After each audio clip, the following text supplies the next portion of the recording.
Bonjour et bienvenue dans Intensément Sarthe. Cette semaine, qu'y a-t-il au menu portes ouvertes à Festival en Pays de Haute-Sarthe. Festival au pluriel. Eh oui, il y a plusieurs festivals en Pays de Haute-Sarthe grâce à des gens absolument formidables, bénévoles, 100%, qui se donnent à fond, et ceci depuis presque une dizaine d'années, pour proposer à ses habitants heureux de belles choses. Vous allez les découvrir dans un instant.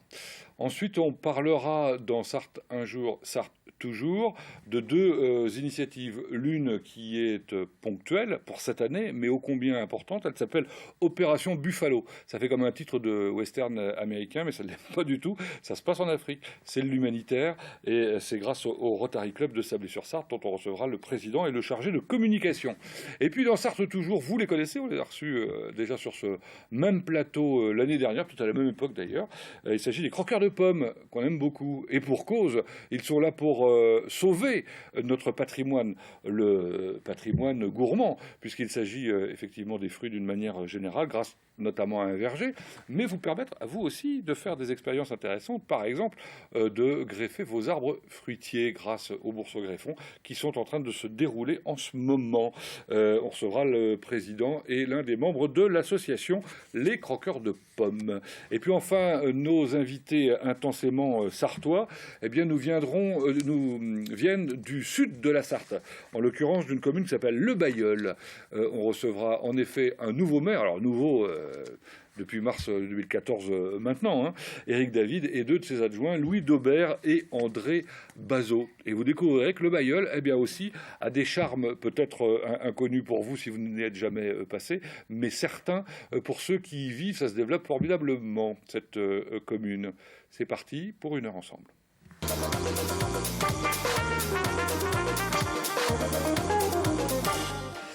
Voilà, je voudrais vous présenter ces gens formidables qui font bouger le Nord-Sarthe. Sylvie Foresto, bonjour. Vous êtes la présidente de Festival en Pays de Haute-Sarthe, c'est bien le... Oui, c'est tout à fait ça. C'est le nom de l'association. Voilà. Vous n'avez pas fait simple comme nom d'association. C'était juste parce que ça nous permettait de pouvoir greffer différents festivals sous cette entité. Donc voilà. Bon, vous nous raconterez pourquoi, comment, ce que vous y faites, etc. Vous connaissez par la force des choses qui cloche, ça vous dit quelque chose. Ben, c'est eux, entre autres. Mais d'autres choses à découvrir. Et ceci grâce notamment à Hubert Géga. Bonjour. Bonjour. Hubert Géga, vous êtes un peu à l'origine de la naissance de cette association. Ouais, c'est une rencontre humaine au départ, puisque moi je dirige une compagnie de théâtre. Créature Compagnie. Voilà, Créature Compagnie qui a un axe autour de la marionnette contemporaine. Et voilà, c'est une rencontre. Il y a des gens qui se sont dit, il est sympa cet homme-là, avec lui peut-être qu'on peut aller plus loin, et puis non, c'est ça. Oui, on a déjà un bout d'histoire maintenant. Ouais, bon, très bien. C'était en quoi, en 2006 le premier festival, ouais, 2006. 2006, hein, ouais. C'est ça. À vos côtés, Anne-Marie Théroux. Oui. Bonjour. Bonjour. Vous êtes la vice-présidente. Voilà. Depuis 3 ans. D'accord. Vous éclatez. Et moi, j'ai rejoint l'association depuis 8 ans à peu près. Pas tout à fait à l'origine, mais bon, j'ai rejoint une équipe de bénévoles formidables. Ça se voit.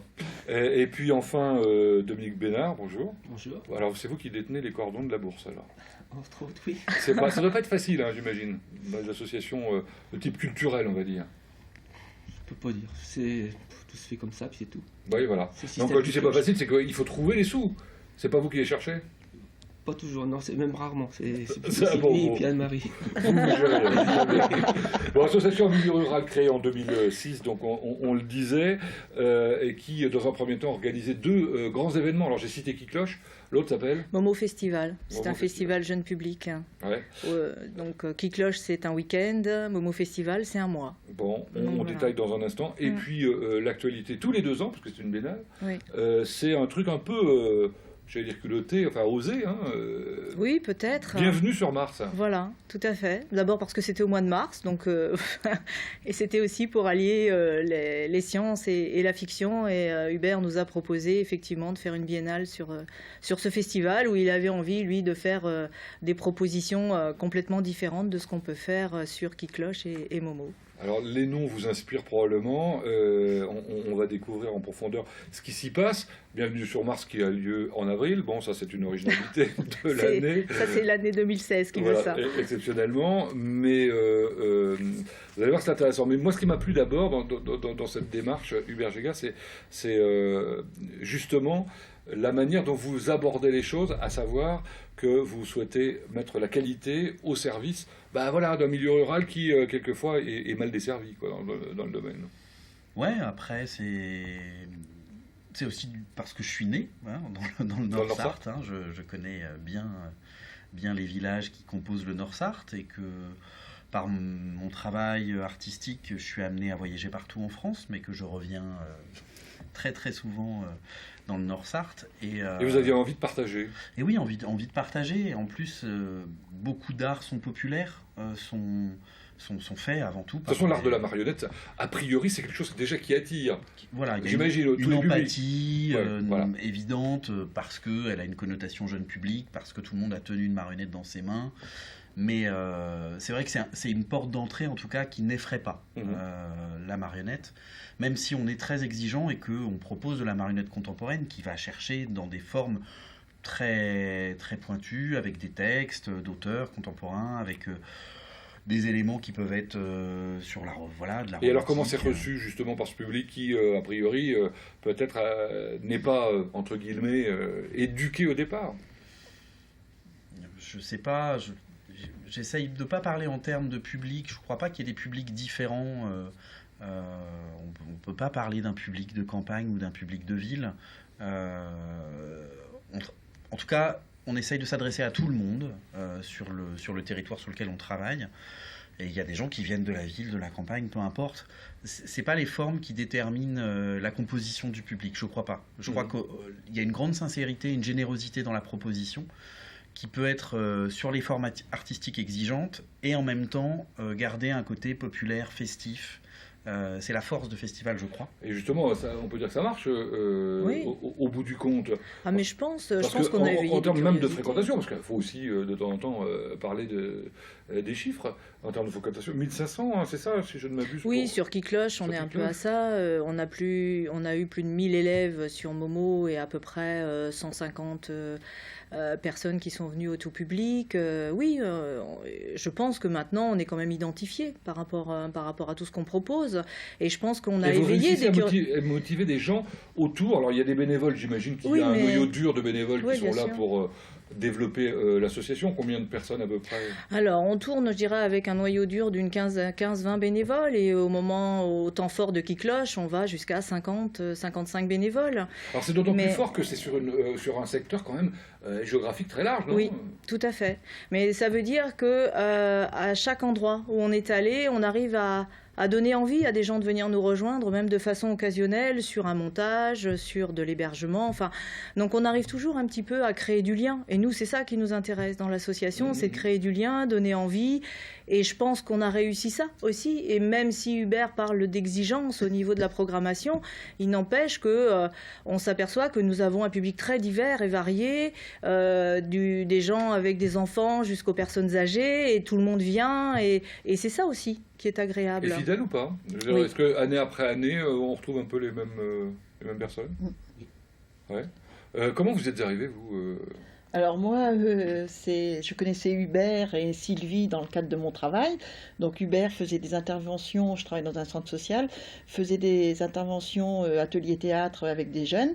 Et donc on a fait connaissance. Et puis petit à petit, ils m'ont demandé si je voulais rejoindre l'association. Et comme l'ambiance était là, vous êtes dit je reste oui. et je développe. Voilà. Alors je disais tout à l'heure qu'effectivement, face avec vous, faut des sous quand même pour faire tourner une association, donc ça veut dire qu'il faut des partenaires. Moi, je suis quand même un peu bluffé, hein. J'ai regardé le dossier en détail. Vous avez tout le monde, non? Alors peut-être petitement pour chacun, mais oui, vous avez si beaucoup vous parlez des partenaires privés? tout. Non, alors je vois qu'il y a des soutiens d'acteurs locaux dans tous les domaines, donc il y a les bénévoles dont on a parlé. Il y a des communes, il y a pas mal de communes qui, a priori, vous suivent, des communautés de communes, même des enveloppes parlementaires et cantonales. Bon. Pas mal, non? Ah oui, tout à fait. Non, mais petitement, c'est ce que vous disiez, mais c'est ce qui nous permet aussi d'exister, ce qui nous permet de repartir chaque année pour essayer de créer quelque chose. Et c'est ce que Dominique disait aussi. On a aussi tous nos partenaires privés et on les a fidélisés. Il y en a qui, en fonction de leurs moyens, mais nous donnent chaque année depuis le début. Donc, Oui, je pense Donc c'est que possible. je pense que c'est possible. Par exemple, entre la part qui est prise en charge par les spectateurs, ceux qui participent directement financièrement pour profiter du spectacle, et la part des partenaires privés ou publics, c'est quoi? Enfin, ça se représente. Écoutez, en fonction des festivals, on est entre 40 et 70% d'autofinancement. Donc, ce qui est quand même énorme. Ouais. Et tout ça aussi, c'est grâce à tout ce qu'on fait vivre autour, que ce soit tout ce qui est restauration rapide, bien sûr, les buvettes, les entrées, enfin, tout ce que fait une association pour faire vivre ce qu'elle met en place, quoi. Alors, parlons maintenant un peu des contenus, peut-être. Qui Cloche et Momo Festival sont des festivals itinérants. Oui, Qui Cloche, le titre vient de là. Qui Cloche, c'est qui change de clocher. Ah, bah d'accord. Voilà. Alors ça s'écrit K-I-K-L-O-S. O-C-H-E. Ouais, c'est ça. Et la volonté, c'était de partir d'une idée qui, moi, m'a marqué, qui est les comices agricoles. On est dans une terre de comices agricoles. Oui, enfin, cela dit, ils ont tendance à disparaître petit à petit. Eh oui. Hein, Mais bon, en tout cas, moi, surtout que les cantons disparaissent aussi. Bon, voilà. J'allais aux comices tous les ans. Eh ben oui. Voilà. Et je trouve que cette idée de partager d'une année sur l'autre, entre les communes, l'organisation de cette fête agricole était une super idée. Ah oui, donc vous l'avez reproduite C'était un peu cette idée-là, de faire un comice culturel, de trouver en fait que la responsabilité, elle n'incombait pas qu'à un seul village, parce que c'est difficile d'organiser un festival, il faut des moyens. Et c'est difficile de convaincre donc, les élus de l'importance en tout cas d'avoir des dynamiques culturelles de territoire. Et donc l'idée c'était que ça puisse bouger de village en village. Donc voilà, année après année, les villages changent. Alors j'ai vu que cette année, donc c'était du 24 au 26 juin, dans un village du Nord-Sarthe. Voilà ce que j'ai comme information. Mais peut-être qu'on sait quel village. Tout à fait. Ah bon, on le sait. Alors, très c'est bien. assez nouveau. On sera sur Saint-Léonard-des-Bois. C'est un scoop là que vous nous donnez? Presque. Non, la lettre d'info a déjà été envoyée. Mais oui, on est sur Saint-Léonard-des-Bois, mais vraiment au cœur du village de Saint-Léonard-des-Bois. Bel endroit. Alors, on y découvre quoi, Qui Cloche? Alors, Qui Cloche, c'est un festival de petite forme spectaculaire à la campagne. Donc, concrètement, ce sont des œuvres de spectacles vivants. Théâtre, marionnettes, danse, cirque, clown, conte, tout ce qui compose le spectacle vivant, mais on va aussi chercher dans des installations plastiques, des installations vidéo, de la musique, et on propose des formes qui durent entre 2 et 30 minutes.